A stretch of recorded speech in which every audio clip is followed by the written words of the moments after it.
Panique générale au niveau à ouvrir à population et sali ville morte où ezali bongo respecter mokolo ya lelo pambate population et téléméli 33e région militaire au basili kochela bango kuna pambate 33e région militaire wana bango bazala qui cause ya kokoisa maya le 2 Kivu. En tout cas population la mukina tongo na kanda makasi balamuki na kanda pe baboyi révolte wana toko so l'appel kambotali dialogue o ezaki bongo initié par l'ancien président sud-africain Thabo Mbeki. To monika ka mutu moko se présenter zali bon Joseph Kabila Kabange ende moko se présenter kasi bato mususu bakeite dernière déclaration à Martin Fayulu alobaki ete ako participer na dialogue wana te tokolobela pe au préambule Kabila asilaki koloba Kabila lobaki nini panda balongola ba immunité na ye toko solo lango katikati na émission oyo bana nyonso oyo bazali na niveau ya Nord Kivu Sud Kivu bazali privé na matali gratuité enseignement wala zaki bongo décision oyo zoma ki epa ya ministre de l'intérieur oyo wapi ndeko Chakmen Chabani azwaki mokano wana ya ko telemela bango ke bakozala na gratuité et enseignement te tokobeta masolo tokolobela appel susu ba mention oyo ezali kotambola na CNC contre Vital Kamerhe ou azali bongo président de l'Assemblée nationale ba pétition ezali déjà ko signer contre ye en tout cas ba signature ezali déjà kozoma Vital Kamerhe akozala mo pandi na suka pe tokosukisa na préambule na matali procès oyo ya mwa mboka Constant Mutamba lolenge nini ba condamné ba mesure nini pe ba jouer lisusu toza kosololango kati na émission na biso Écho de l'Est autolobela ka actualité ya République démocratique du Congo toza répété kobeta masolo ezali koleka la capitale pe partout dans le monde oyo azali boso na bino kombo na MB à chaque Shadrack en tout cas nazala kana sengo mingi biso to senga ka bino toujours au s'abonner na chaîne au fini cloche à notification pour ozwaka chaque temps oyo tokoti sakape oyo nyoso topesaka bino comme ba information. J'espère que beaucoup s'abonner et belé. Nazongi na actualité topela likambo na lobaki mama likambo na memeli bino na tonga lelo zaki bongo likambo Italie 33e région militaire lelo panique et salami na niveau ya Uvira boyebi Uvira ezali ville oyo ezali la porte oyo ba M23 ba komi ko misu po baluka moya ko kende vers au kota lisusu ko approfondir ba nzela na bango boyebi ete Nord Kivu na Sud Kivu et la bon koko ya ngambo ba M23 pambate il y avait un complot au sein de notre armée. Le président de la République a décrété qu'il y a un bambala ebele koloba ete armée la biso ezali na solide armée la biso ezali armée oyo etondi sami na ba infiltré. Président de la République a ébaki yango kasi lelo to le général oyo ba télémil la ville ya Uvira ezali général Olivier Gazita. J'espère vous avez comment la illustration ba photo na ye beaucoup comment la photo na ye général Gazita oyo bana nyonso ya Kivu ba télémeli ba lobi président de la République ayo kabango a changé ye na tête ya 33e région militaire parce que azali parmi bato ba causer shit ya Bukavu bazali bato ba causer shit ya Goma bazali la kati le lenge per ba information ezali ko circuler parce que bande ko bazali na Uvira ba ko informer biso ba information ezali ko circuler déjà na ngamba Uvira azali mutu oyo azali en connivence na ba rebelle azali mutu azali ko travailler na ba Wilingoma azali mutu azali ko travailler na ba M23 ce qui lelo bomona qui dernièrement na ngamba Uvira il y avait échange de tirs entre les Wazalendo et ba FARDC suite il y a général oyo balobi la plupart ya bato batie na 33e région militaire pour défendre la République démocratique du Congo bazali batu oyo bazali ko travailler na ba M23 donc toloba M23 azali na ba communicateur na ye azali na batu na ye so molandi discours ya nanga ya suka lobi makambo nyonso président de la République etango afanda ki na nyonso sacré makambo nyonso ba solola ki tango ba bimi na réunion ba bengi balobi pour la nino zo umela pusana. Donc cela veut dire on est infiltré partout. Le Rwandais baza ko infiltré biso. So otali général Gazita o tala formologie et longina bien, tala pena et longina bien. Au moment la gaza congolais ti. Donc chef de l'État, il faut y balolenge à bateau zali kotinda na ngambo est démocratique du Congo. Biso ba congolais, to ko préférer tété to ko lingate chaque temps mboka na biso to pousse la malem malem. Histoire le cas na Soudan et que la République démocratique du Congo té. Maïma le cas na Soudan et ko koba té que pays et comme divisé. C'est là où le M23 à niveau ba komi ko na ngwana. Donc pour ça la bango ezali ba kota Uvira, ba ya Katanga. Voilà, c'est par là parce que l'idée qui déjà infiltration ici kobima. Idée la bangoza ba bazwa Katanga, ceux qui bazwi Katanga ba ouvrir Katanga, parti wana nyonso ba komisango na ngambo ba M23. Pour ba déclarer pays, ba déclarer ngambo wana nyonso et comment pays mususu. La République de Kivu, vous avez informé que et vous comment déjà là ba drapeau ici là qui kobima. Donc chef de l'État, il faut au la mise la 33e région militaire au Yotin Kotin de la Ngamba Ouvira. Les villes les acquis paralysés, moi bato batambol lanzela bato babimité balobiete président de la République ayo kabango, c'est le moment parce que ceux qui tiki ngambo ya Ouvira ceux qui ka porte d'entrée fungwami makambo ebele et koko. Quand la Ngamba Ouvira ngwana, il y avait certains généraux au bakalaki bango, to golo bela général Philemon Yav.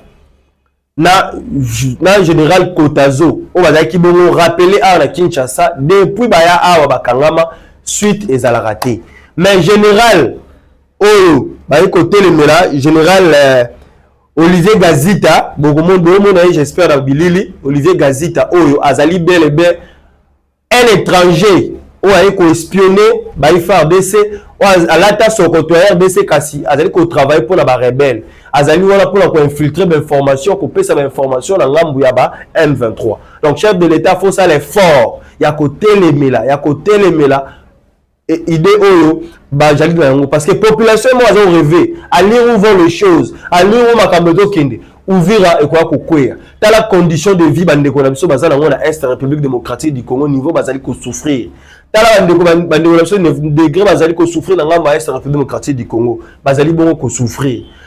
Pour la matali actualité ya guerre Est République démocratique du Congo bitumbezongi na centre ya Minembwe bitumbezongi na ngamba centre ya Minembwe entre le Wazalendo le Wazashu et na ba M23 en tout cas bitumbezongi makasi. Information pour le moment si militaire ya RDF bazwamaki basili bongo na kokanga bomo on a ba photo basili bongo kokanga j'espère Régia Zola Sabino ba photo basili bongo kokanga na mokolo ya lelo donc rebelle azo doit frappe bazoki ma mangu ba piège la bango nyonso ba ko tendre face ya ba wazalendo izo simba te Kabila kuta proposer mbongo atel ba M23 mbongo pesa nzela Uvira bazali ko combattre. Donc, il faut bazali bon ko frapper, bazali bon ko frapper. Kasi, on a matali Uvira, chef de l'État, c'est le temps. Tous la raté tant au Gome Kwei, tous la raté tant au Bukavu Kwei, mais tout le monde solution. C'est le moment et c'est le temps qu'on a solution en ngoyo. Biso peuple congolais, donc on dit maté que mboka na biso escabonabité na bitendi, donc on dit maka yango ata soki mokolo mon côté. Merci d'avoir tenu ce bazali kwanda biso, merci d'avoir abonné na biso, merci d'avoir banso ba kwanda biso, so ezali manuel boso kolanda ba chaîne na biso en tout cas, to sengaka au s'abonner, au finir cloche de notification pour ozwaka ba information na biso. Donc cela veut dire oza o le kana Uvira, ils ont créé climat moro ya méfiance entre population, les Wazalendo et ba FARDC. Donc olinga lisusu te répétition ne salema. Entre M23 na ba FARDC ya kobeta na sens entre bango. Ce qui est le quoi les kokoma parce que ba wazalendo baza ko remarquer que il y a plusieurs choses qui se passent en cachette. Donc ba infiltration zali ko salema ba rebelle M23 baza ko poussana ndambo ko tendre ba piège kasi ba wazalendo baza ko telemela. Comment fait-il bien bobité to se positionner à pour muna kota te? Et on commence à te bino bolo wa botiki la biso place au batiki la FARDC place au ka ndekoya pas voilà te bino bo ke ko attaquer sika mususu kaka ye chef ya 33e région bo ke ndekote mususu ta bo ke kote mususu bozaki na gana ko koya te ta wama ba kwa ko déplacer place wane koyi donc ezali kambo yo esengeli faut ko telemela makasi ezali kambo vraiment esengeli faut ko telemela ngo makasi. Tozali kolobela cette fois-ci, matali gratuité d'enseignement na ngambo toujours ya Est République démocratique du Congo. bolanda ki mwana mboka Chabani wazali bon ministre intérieur ya Telemeli alobi ete baye bazali na est ya République démocratique du Congo bazali bongo privé na makambo etali enseignement topé gratuité d'enseignement. Pourquoi et comme il à niveau wana tozo solo lango sikasiko awa na émission ya lelo tozo ko solo lango parce que eza makambo ezali koleka na République démocratique du Congo za na omba liboso akolanda biso to senga ka s'abonner la chaîne ou fini cloche ya notification po Olanda maye bazali koleka batelemeli gratuité d'enseignement batelemeli gratuité d'enseignement na ngambo ya zone occupée batelemeli yango parce que le longue makambo ezali ko salema ezali vraiment kitoko côté ba rebelle ya M23 déjà mikolo taki koleka ko banda la gouverneur ba ti ko nommer kuna o nanga nommer nanga uti ko nommer kuna nanga lobi ete ngambo ya M23 ba fixaki ba Minerval ba fixaki Minerval na ngambo ya Bukavu Sud Kivu. Donc cela veut dire ba bimi directement la gratuité d'enseignement au chef de l'État tia. Yango toyebi ke mboka ezali moko. Mboka ezali moko, mi gouvernement ezali moko. Lokola bango bazali la zone occupée, gouvernement peut apprendre ba décision na parce que état gratuité d'enseignement, moi peut ezala négociable ezate. Gratuité d'enseignement au batia eza ya ofele. Ba bi ke bana batanga ya ofele. Et non que bana batanga batanga na sona balolenge nte. La gratuité de l'enseignement est applicable à toute la République, dans toute la République démocratique du Congo. Partout dans le monde, partout dans la RDC, gratuité d'enseignement est allé bongo maintenu. Kasi ba rebelle, ba sila qui déjà kubuka mibe kwana, to mona ki gouverneur o ba sikakuna azu ba mesure na ye ya ko fixer ba Minerval pote bana batanga. Vous appelez boza ba libérateur. Ba libérateur baza bato ba facilitateur bana. Nous vivons déjà dans les gratuités, ils ont sous le solo de la République démocratique du Congo. Ça fait déjà des années depuis Tata Mokamba école, école, à cela qu'on mettre en pratique et Simba peut partout. Kasi bino le loboye bo téléméli gratuité d'enseignement, bo lui gratuité d'enseignement ko Simba te patati patata, yango lelo to zali ko vivre to ko mona lelo. Donc, gratuité d'enseignement ils ont boycotté par les rebelles. Gratuité d'enseignement, après ba mibengi, ba koleka TV, ba mibengi tozali ba libérateur. Nous sommes là et nous sommes venus pour libérer la République démocratique du Congo face au dictateur Chilombo patati patata. Mais la personne à laquelle on besoin ko benga zali dictateur, yéwana azosala maramuza komona. Yéwana mettre en place gratuité de l'enseignement. Mais bilo bolote, ibote ko simbate ko salemate. Donc, ils ont biloko et sengeli vraiment to mettre la CT, to mettre la CT, to mettre la CT. Tozongi sikawa na matali dialogue initié par Thabo Mbeki. Avant de commencer, je salue le président de la République, son excellence Fachi Beton. Merci la réponse qui toko yoshila ki kopé sabango. Président de la République a fait si réponse moko exact, correct na ba M23. Abi poto solo la entre biso bana mboka toza na posa mutaou talibanda te kwa koyebisa biso donc pour ba congolais ba solo la entre et si nanga si Kabila ba miyebi ke baza ba congolais mais c'est le moment fait ba ya ndo ba fandi biso no stoye ki chassa to fandi to solo la autour d'une table boko ki me pa Thabo Mbeki leki toto zo wili mishika to ko msala ba révélation moko azaki somo. Avant de continuer dans intervention à Willy Michiki, Thabo Mbeki, c'est l'un des bénéficiaires du régime de Kabila. Je vous apprends que Thabo Mbeki a eu des blocs pétroliers ici. Moi-même, j'ai été consultant. Okay. Thabo Mbeki a eu des carrés miniers ici, donnés par Kabila. Ce n'est pas un fait du hasard que vous voyez Thabo Mbeki aujourd'hui agité. Il a même traité Tshisekedi, le président Tshisekedi, d'être tribaliste, entouré par des gens de son ethnie, de sa province, oubliant même qu'aujourd'hui, je vous dis, madame, d'ailleurs, moi je me dis que le président Tshisekedi, après son mandat, il sera malheureux chez lui, il va être même combattu, puisque c'est le seul président depuis l'indépendance. Une fois au pouvoir, il a donné des postes clés aux gens d'autres provinces. Prenez l'ANR aujourd'hui, c'est quelqu'un de Bandung. Conseil spécial en matière de sécurité, Bandung. 2G, Sud Kivu. sont DIRCAB. Les postes clés, c'est Sud Kivu. L'armée, depuis longtemps, ce sont des Katangais. Donc, le garde républicain qui les garde jour et nuit, c'est quelqu'un de Kivu. Sud Kivu. Donc, Premier ministre, elle est d'où? Congo central. Donc, les postes clés sont occupés par... Alors, quand vous traitez un homme comme ça, ou vous ne connaissez pas l'histoire du Congo, au contraire, peut-être ce qu'il est exposé. S'il faut parler de c'est pourquoi j'ai dit que démarche Yambé, d'abord c'est une démarche fausse. Une fausse démarche. D'abord Mbeki lui-même, vous avez suivi, quand il a resté Kabila, c'est lui qui a bâti campagne pour que les troupes de la SADC quittent Goma. Il a fait même pression au Parlement. J'ai des collègues parlementaires sud-africains qui m'ont dit, brother, we are here under pressure from Mbeki. He doesn't want us to support you, Congo. Là, lui, quand il y avait mort Yaba, contingent... Oui, c'est lui qui a fait vraiment pression. Et il a réussi à faire partir les contingents sud-africains et les autres devraient suivre. Donc, Mbeki aujourd'hui, sa fondation-là, elle est connue. C'est du business que Mbeki fait. C'est de l'argent qu'il récolte par-ci, par-là. La deuxième édition ici du dialogue africain sur la paix et la sécurité. Il n'était pas prévu que les gens soient là. Et il convoque l'Assemblée nationale. Un délégué, il prend qui? Kamere. Il convoque le Sénat. Il prend, et lui-même, qui choisit lui-même, il prend Sama Lokonde.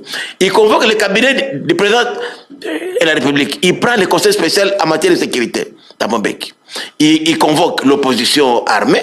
Là, quand même, pour la première fois au moins, l'FC M23 a émis même des réserves, puisque c'est quoi, en fait? Il convoque la société civile, l'opposition. Évidemment, la Mouka a dit ils vont partir. Ils sont libres d'aller là-bas. Nous ne sommes pas obligés d'aller avec eux dans l'air maintenant. La vérité, c'est quoi? Je vais vous dire la vérité. Ok, les dialogues dont préconise M. Mbeki, c'est quoi? C'est justement examiner les résultats des consultations menées par Kabila au nord et au sud Kivu. D'accord. C'est cette feuille de route-là que nous, les leaders élus du peuple, je vous dis, alors il nous prend pour des moutons de paniche, ce monsieur-là. Nous n'irons jamais dans ce dialogue-là. Et tout partenaire politique qui irait là-bas, il est barré. Il est barré chez nous. Botikolanda, révélation à Willy Michik. Donc, Thabo Mbeki aza parrain, il y a Joseph Kabila. Pendant ce temps, Joseph Kabila, président de la République démocratique du Congo, il y avait même des carrés miniers ici en République démocratique du Congo. Donc, Thabo Mbeki, Kabila, aza parrain à Kabila. Kabila, pesa qui n'a pas entendu, ah ouais, il y a des minéraux en République démocratique du Congo. Oh, Thabo Mbeki, azaki ko bénéficier là. Donc, il y avait quelque chose là, aux aki déjà moto, déjà bon mesana, bozala ba partenariat makamorabino. Donc, entre biso ba Congolais, s'il y a quelque chose dans Katana qu'on a biso photo de la Moutaliban, de aya ko fan sa biso. Et ça l'a raté. Donc, parce que Joseph Kabila était prêt. Ceux qui va menacer Gamouké, a la capacité à directement à na carré minier. Il y a plusieurs présidents. Ils ont plusieurs présidents africains. Même au Yangambo na biso, Sassou Nguesso. Alors même la carré minier à la République démocratique du Congo. Maintenant, le chef de l'État, Fatia Monabi à lire Makambo et Kenele. Non. Exactement, le Mboka de Singel va bénéficier. Richesse, il y a Congo, autre que la Kotanga dans la classe. Oh, nous avons des coltans, des diamants, des lignes. La plupart de ceux, tout le monde a monté. Population, ils allaient souffrir. Population, ils allaient chaque jour, quand on l'a baraté, tout est, le lot dans la ligne, le lobby dans le lien, il a baraté. Donc, cela veut dire que comment le système, au Koutani, dans le lieu. C'est parce que, boto sala bomengo, y a ba étranger moko boy. Et comme on a sous faille le parle bi aboy a ses salures parce que mon tout soit qu'on répondre na makambo Thabo Mbeki aza étranger, donc on déclarait directement que c'était un étranger. C'est comme si le chef de l'État avait parlé que jamais aux alliés makambo souveraineté la biso. Dialogue entre nous les Congolais, tant qu'on doit invoquer, tout le monde la bateau dans la Libanda pour une solution. Thabo Mbeki est ancien président, mais en Afrique du Sud, il y a aussi de certaines choses en Afrique du Sud, et tant qu'on l'appelle le lingue singélité. Donc, biso de nous allons s'il y a un problème, il faut que nous avons Libanda. Non, ce n'est pas ça. Ce n'est pas ça. Solution à Congolais et que vous avez quatre pas na biso Congolais. La PCP là une fois de plus, félicitations, la chef de l'État, bravo. na Martin Fayulu le 3 les jours oyo eza dialogue oyo bango ba initié ki kozala le 3 ti le 6 le seul mutu azali komona bongo na bilili Kabila kaka ye moko na parrain na ende ba se retrouver kuna seul mutu aweleli mbangu kokende Afrique du Sud Joseph Kabila tozali kotala toza kojimele totala est-ce que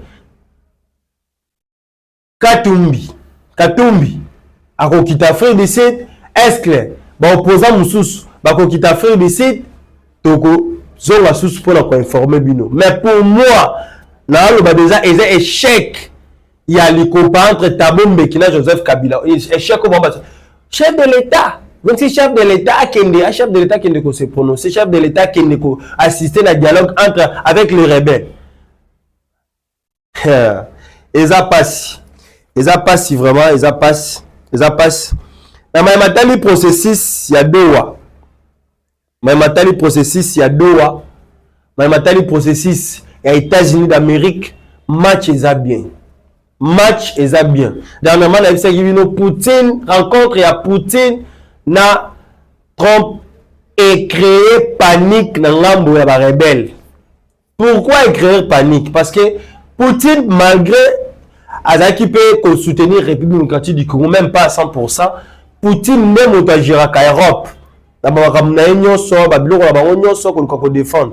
Poutine Trump a vu ça qui est ce que lingi kimia ekota blebisa bato na yo groupe na yo balongola maboko na bango na République démocratique du Congo balongola maboko na bango na République démocratique du Congo Poutine petanga bimi sima kokuta na Donald Trump ayambi ba président ba Macron ayambi bango so ayambi bango na kanda alobi lelo pas de hymne national oye le roi mutono so ba cotition na bureau zela la couloir so tourne e kokio sanine okoti ayambi bango abendaki bango matoi ayebisi bango bolongola maboko na bino na République démocratique du Congo to komi na posa ba pays nyonso ya monde ezwa kimia soki ya konzima kobima na Ukraine soki Russie ndimi kobima na Ukraine c'est que bino pe fo bolongola maboko na République démocratique du Congo les grandes puissances entre eux bakoki kobeta na minduki te bakoki kobomana te ba aussi y a un problème ba okutana bomona ntango bakutani bomona ki lolenge ezalelaki. Après cela, Sassou, le vieux jaloux, Azaki, Bongo, dans l'ambo à Moscou, Basoloni na Poutine, entretien Babasaki na Poutine, Denis Sassou Nguesso Alobi, Poutine Azali, un ami très cher, Azali partenariat très cher.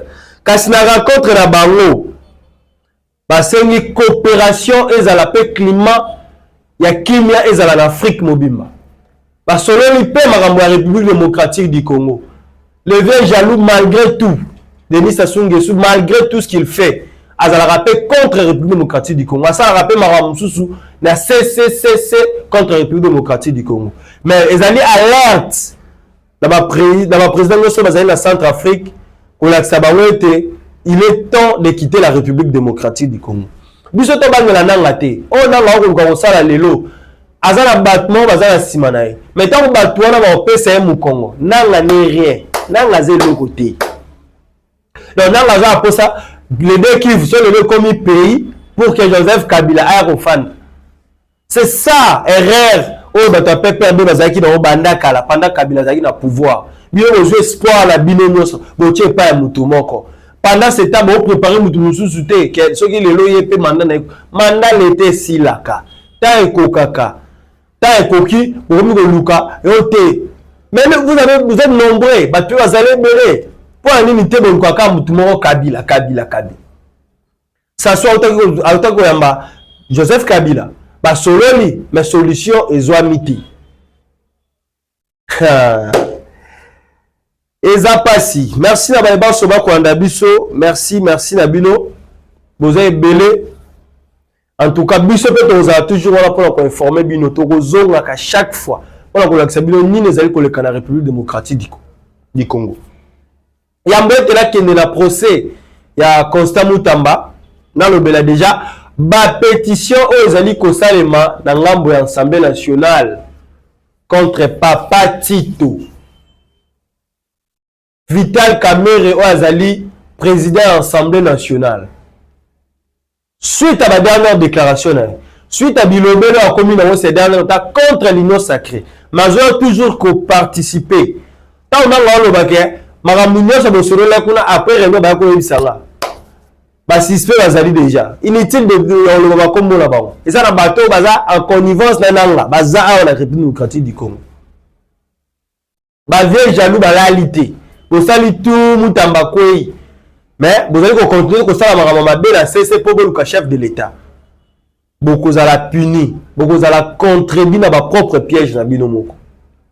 Pourquoi d'ailleurs qu'on le va bongo? Parce que Vital Kamerhe a commis ma proposition parce que pour la Vital Kamerhe processus il y a Doha, processus il y a États-Unis et ça quoi apporter rien à la République démocratique du Congo. C'est comme si il quoi apporter rien. Alors Donald Trump avec Obunda, pour le monde entier et ça kimia que mutonamoto a gardé limite na ye, mutonamoto a gardé sika na ye, mutonamoto a gardé valeur na ye. Et ça on des la propriété topé et loko na ba pays nyo so ba sengaka.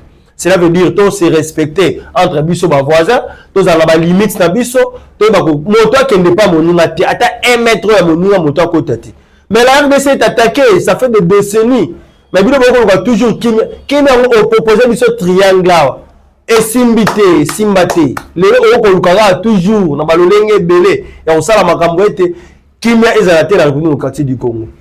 Bato bakoluka malaire ya République démocratique du Congo bazaka ka libanda te bazana kati ya mboka na biso awa. Bato bazoluka président de la République a échoué bazana bango musika te kaka na kati ya union sacrée wana. Ya autant de bango union sacrée. Oui, c'est union sacrée parce que bazana ba na miel. Qui soukalo zobima parce que ba des siko mbongo ezali parce que nos politiciens balingi mbongo en première ligne.